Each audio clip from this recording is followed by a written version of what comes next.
Okay, this is just a quick video to show you how to set proper input gain on your DAW. When you're recording through an interface into your DAW, you want to make sure that you have good signal level. Now, what that means is the signal is good and strong, but safely below clipping. When your signal is too low, it results in poor quality audio, and you'll likely be trying to compensate elsewhere. If you're confused by all of the different places to adjust the signal, let me break this down a bit. The gain on your interface controls the level of signal coming from whatever is plugged into it. I'm using a Focusrite Scarlett as my interface, and the DAW that I'm using is Reaper. I've got my vocal mic patched into the Scarlett, and this is the vocal track in Reaper. I've got the vocal track routed to the master mix bus. The fader on the vocal track controls the level of the vocal that is being sent to the master mix bus, or to wherever you have it assigned. And you can see here that if I bring the fader of the vocal track down, the level of the vocal going to the master mix drops in relation to it. The master mix bus fader controls the overall volume of the blend of all of the tracks assigned to it. Before setting the input gain, make sure that any plugins you have inserted in the signal path are in bypass, because you want to see the actual input level of the signal. It's important to set your gain for the loudest part of the signal. So if you're a singer and your vocal fluctuates between a whisper and a scream, you want to set the gain when you're singing really loudly.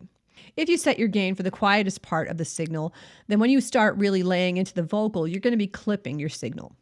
And this goes for instruments as well. Let's say you're playing an acoustic guitar and you go from playing very softly to really digging in. Set the gain for the loudest part of your playing. Start by adjusting the gain on your interface so that the signal level on your DAW is strong but not clipping. It should be somewhere between -10 and -12 on the meter.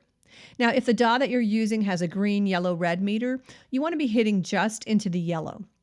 Usually this is a bit more than halfway up on the meter.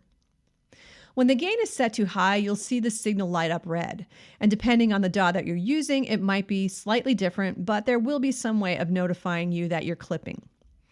Now, if any of you are coming from analog consoles, you might be used to running your input signal very hot and at least at 0.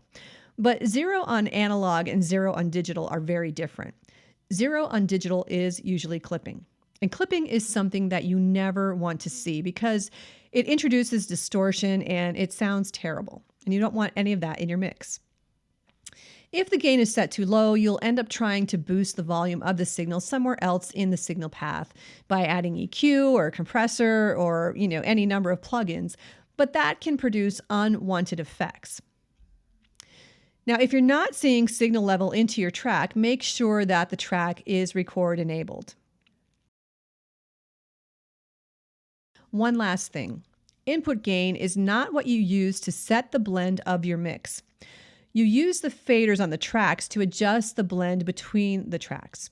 So if you're recording, let's say, a guitar, keyboards, and vocals into your DAW, and after setting all the input gains, the guitar is too loud in the mix, you would bring the fader on the guitar track down, not the input gain.